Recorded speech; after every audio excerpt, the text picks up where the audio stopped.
So, hello guys, may nakita tayong isang sign dito. Isang sign na letter X.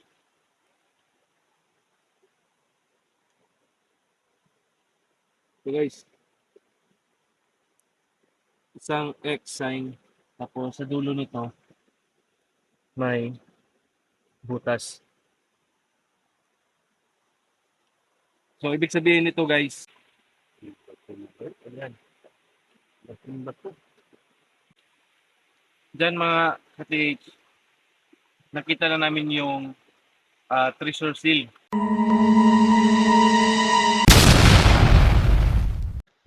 Hello guys, good afternoon. Welcome ulit sa ating Facebook page, Treasure Sign and Symbol. So ito na po tayo. Nag-decode tayo na sa isang area na kung saan may nakita tayong isang X sign at saka isang animal sign. So sa nakita ninyo sa ating video ngayon mga ka-TH, makikita ninyo ang isang sign na isang malapad na bato na may butas sa gitna. At napag-alaman namin, pag-check namin, ay isang animal sign. So, ibig sabihin yan, yung butas mismo mga ka-TH ay isang mata ng isang hayop. So, ito mga ka-TH, nakita ninyo yung sign na nakaipit sa malaking bato. So, sinundan namin yung tulis niya, yung uso ng isang animal sign. Sinundan namin yung isang tulis at doon siya nakaturo sa isang tubig. So, dinikot pa rin namin at nakita namin na walang sign na nakaturo kung dito tayo magbabase sa kanyang tulis. So, ang ginawa namin mga ka-TH, kukunin namin yung sign na yan at try naming basahin kung may sign ito na nakasulat sa likod mismo ng bato na yan. Nahirapan kami sa pagkuha ng malapad na bato niyan mga ka-TH kasi nga nakaipit sa malaking bato. Sa nakita ninyo, nilakihan namin yung butas para makuha namin yung sign na yan.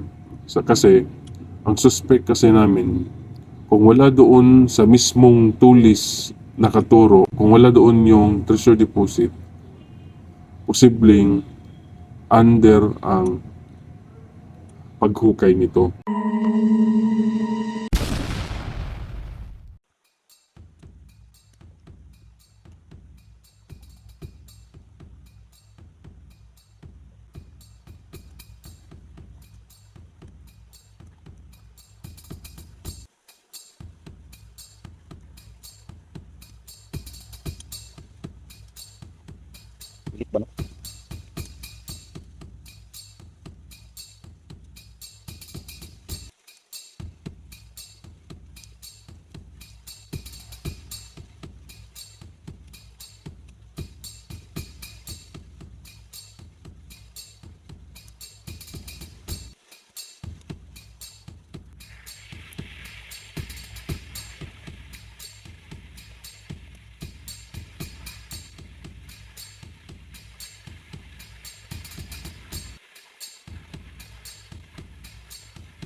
Tingin nagditik yun. Hindi sa bato di ay tingog na siya. Ha?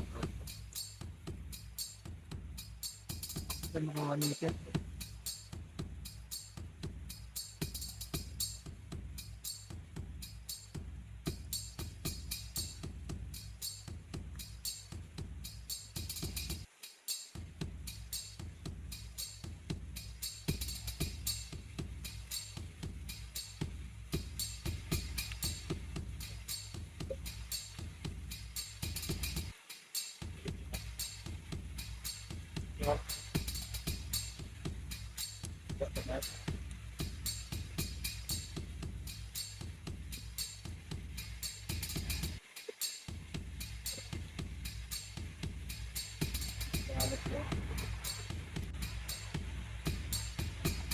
ito guys, 3 feet pa lang kami.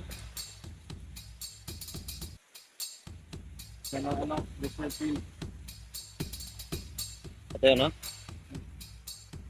So, hello guys, may nakuha at may nakita tayong isang sign dito. Isang sign na letter X.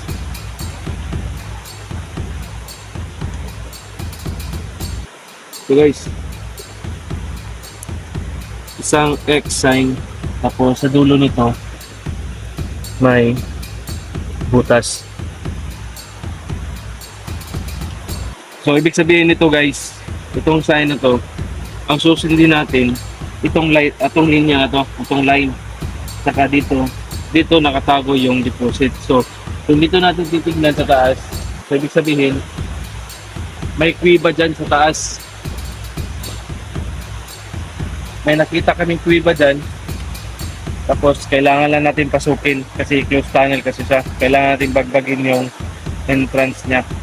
So, ito guys, itong letter X na to, confirm talaga na may nakatago dito isang treasure deposit.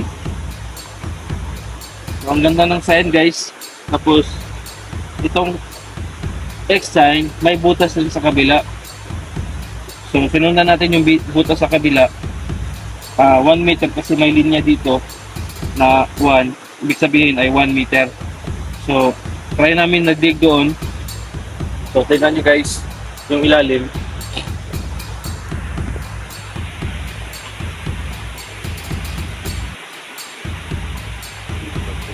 Ayan.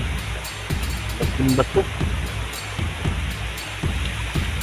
Diyan mga katik, nakita na namin yung treasure seal. Nakita niyo dyan guys, isang bato na tawag na, isang matigas na bato. Kailangan talaga isang imoil